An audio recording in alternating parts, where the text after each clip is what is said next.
Let me describe a couple to you and tell me if this sounds familiar. They're both working professionals, you know. She's in graphic design, making 65,000 a year. He's in sales, pulling in 73,000. Combined household income, $138,000. That puts them in the top 25% of American households, right? They should be crushing it. They should be building wealth, maxing out retirement accounts, taking nice vacations, feeling financially secure. Instead, well, they're stressed. They're living paycheck to paycheck or, close to it. They've got maybe 2 months of expenses saved up, and that's being generous. Yeah. When their car needed an unexpected repair last month, they had to put it on a credit card. They both work full time, sometimes more than full time. They're exhausted. They rarely see each other during the week, except for a few tired hours in the evening. And the craziest part, they've done everything right. They got the degrees, they got the careers, they got married, combined their finances, bought a house in a decent school district. They did exactly what they were supposed to do. So why does it feel like they're drowning? Why does a household making over six figures feel so financially fragile? If you've ever looked at your combined income and thought, we make too much money to feel this broke, well, this video is going to make a lot of things click into place. My name is Marcus, and I spend way too much time thinking about why two-income households are often worse off than single-income households from 50 years ago, you know?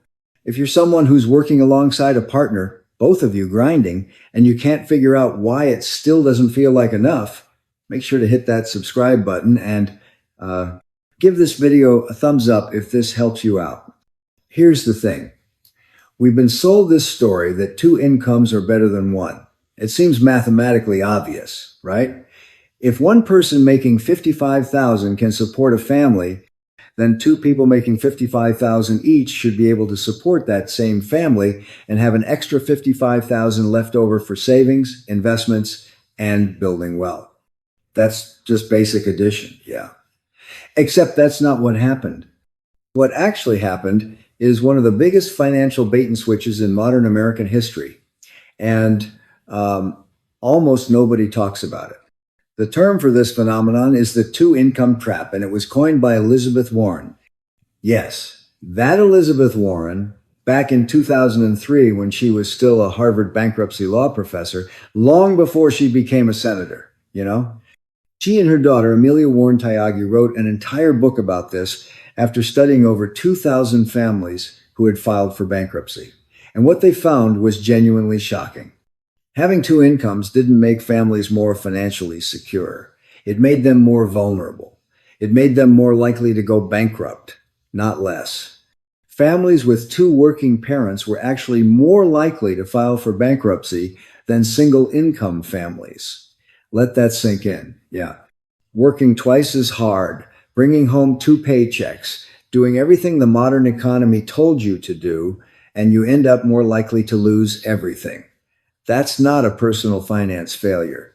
That's a systemic trap. And you're probably standing right in the middle of it. Let me take you back to 1970 for a second because, well, understanding the history is crucial to understanding the trap.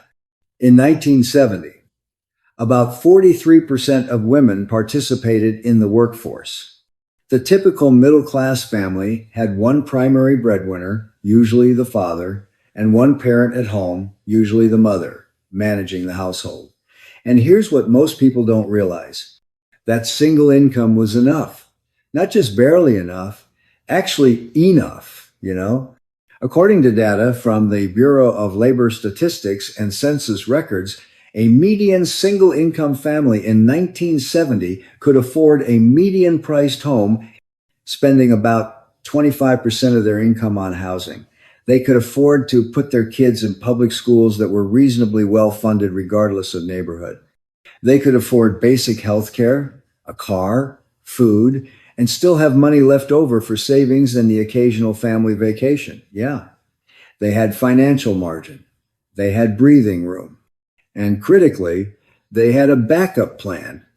If something went wrong, If the primary earner got sick or lost their job, the stay-at-home parent could enter the workforce.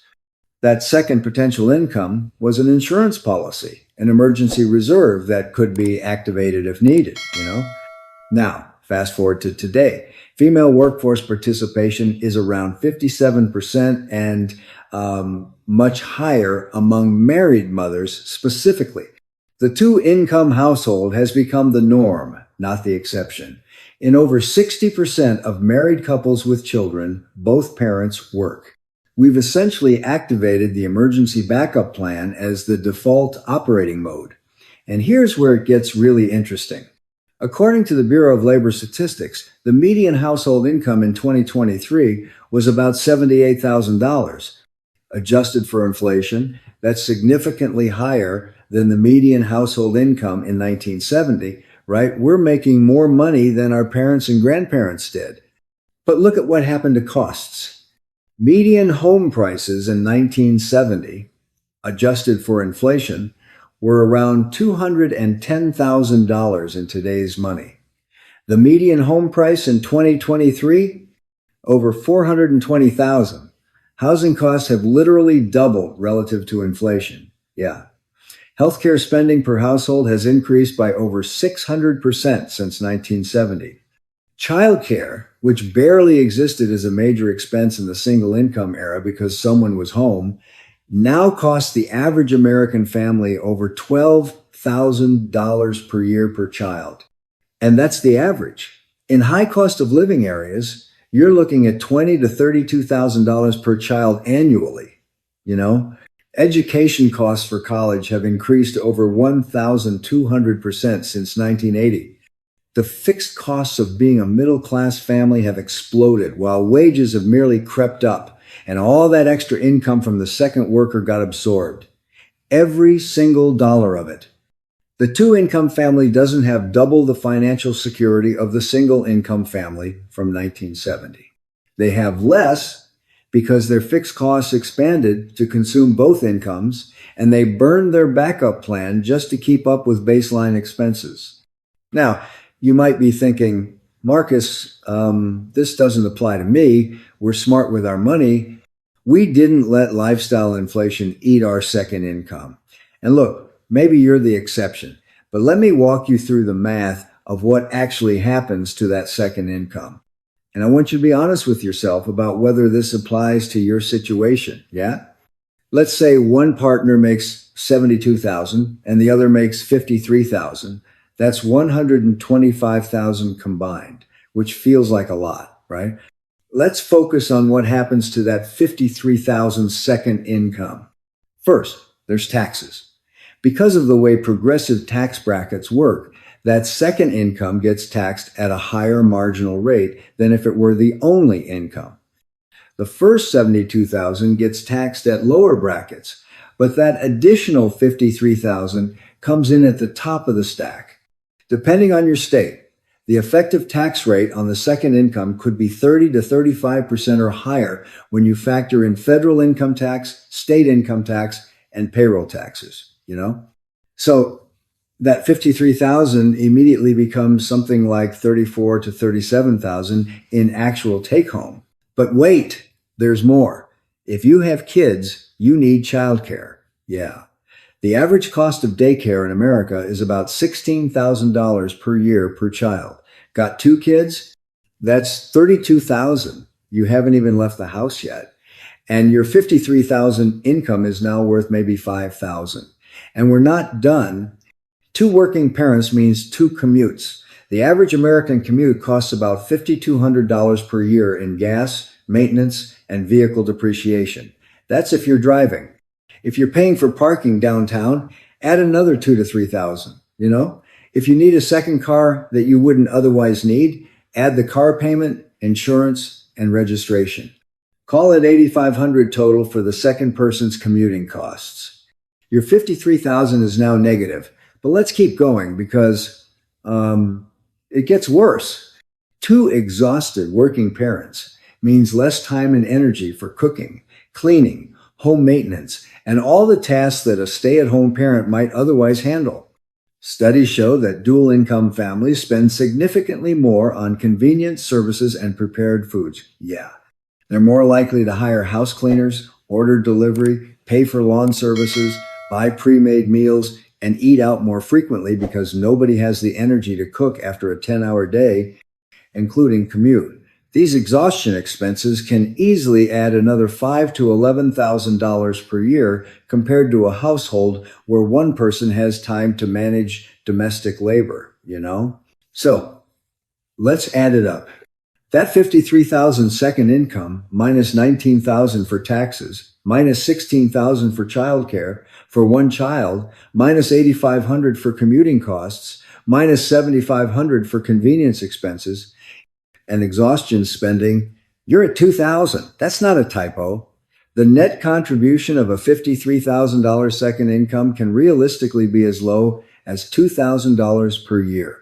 Maybe less, maybe negative, especially if you have multiple children or live in a high cost of living area. Someone is working full-time, being away from their kids, missing family dinners, grinding through traffic, and the household is netting $2,000 for the year. That's $8 per workday. Yeah. That's $1 per hour. And here's the psychological trap. Because the gross numbers look big. Because you see that 125,000 combined income on your tax return, you feel like you should be doing well. You make spending decisions based on that 125,000. You buy a house based on what two incomes can qualify for. You take on car payments that two incomes can theoretically support. The bank looks at your combined income and says, yes, you can afford this $420,000 mortgage. And technically you can, as long as both incomes keep flowing forever. As long as neither of you gets sick or laid off or burned out or needs to take care of an aging parent or has a child with special needs or hits any of the 1,000 unexpected life events that humans encounter, this is where the trap snaps shut, and it's the part that Elizabeth Warren's research really drove home. The single-income family from 1970 had something the two-income family today doesn't have: financial flexibility. If the breadwinner lost their job, the stay-at-home parent could find work. Not ideal, but it was a backup. It was margin. It was resilience. Yeah. The two-income family has already played that card. Both incomes are already fully committed to the monthly nut. There's no backup plan. There's no reserve income to activate. If either partner loses their job, gets sick, or can't work for any reason, the family doesn't just lose that income, they often can't maintain their fixed costs, even temporarily, because those costs were sized for two incomes. This is why Warren's research found that two-income families were more likely to file bankruptcy. It's not because they were irresponsible. It's because they had no margin for error. They were operating at 100% capacity with no reserves, like a car running with no oil in the engine. Everything works fine until it doesn't, and then everything breaks at once. Yeah. A 2019 study from the Federal Reserve found that nearly 40% of American adults couldn't cover a $400 emergency expense without borrowing or selling something. 40%. And many of those people are in dual income households making solid money on paper. They're not broke because they don't earn enough. They're broke because their expenses expanded to consume every dollar of their combined earnings. And they're one unexpected transmission repair away from financial crisis. And here's what really gets me. The expenses that consumed the second income weren't luxury expenses. They weren't boats and vacations and frivolous spending, at least not primarily. They were housing and childcare and healthcare and education. They were the fixed costs of participating in the middle class. Yeah. Look at housing specifically, because this is where the bidding war effect becomes clear. In the single income era, families competed for housing based on one income. When two income families became the norm, families suddenly had twice the purchasing power for the same houses. What do you think happened to prices? They got bid up, way up. If everyone has two incomes, then two incomes become the baseline requirement. And suddenly you need two incomes just to afford what one income used to buy. It's like an arms race where everyone escalated and nobody won.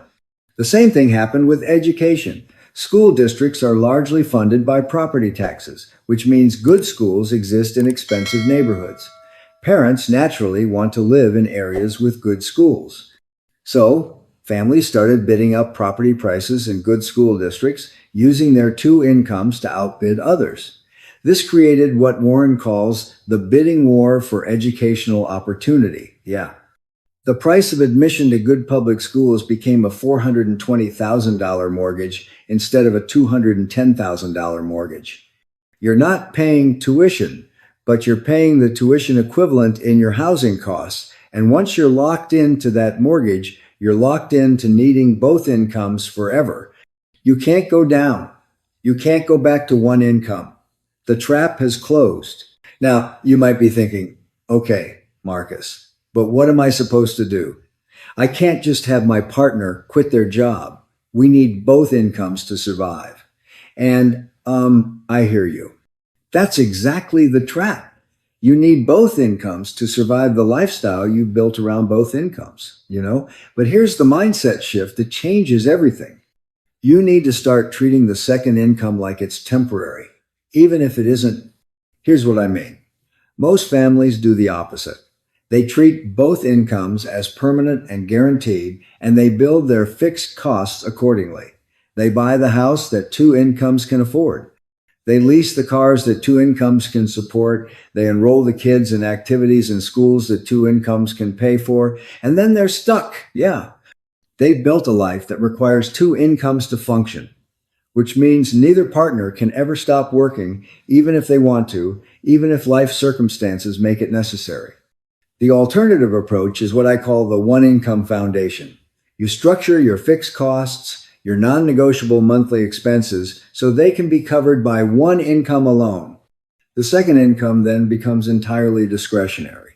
Savings, investments, debt payoff, or yes, some lifestyle enhancement, But the critical difference is that you could survive without it. You'd have to cut back. Sure, life wouldn't be as comfortable, but you wouldn't lose the house.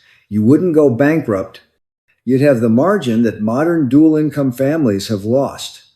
Let me make this concrete. Say your household makes $135,000 combined, $78,000 and $57,000. Instead of taking on a mortgage that requires $105,000 or more in annual income to service, you take on a mortgage that can be comfortably covered by $62,000. Yeah. Instead of having two car payments, you have one or none. You live in a neighborhood that's maybe slightly less prestigious, with schools that are good but not elite. You buy the house that one income can afford, and you bank the difference. That second income, or at least the majority of it, goes straight into building wealth. Emergency fund first, then retirement accounts, then taxable investments. Every dollar you invest is buying back optionality. It's buying the flexibility to have one partner step back if needed, to take a career risk, to handle a health crisis, to be present for aging parents, to actually have a choice. This requires sacrifice in the short term. It means driving past the nice houses you could technically qualify for. It means explaining to friends why you're not upgrading your lifestyle, even though you got a raise. Yeah. It means resisting the social pressure to spend like a dual income family because you're building like a single income family. But here's the payoff. Within 5 to 10 years of this approach, something magical happens.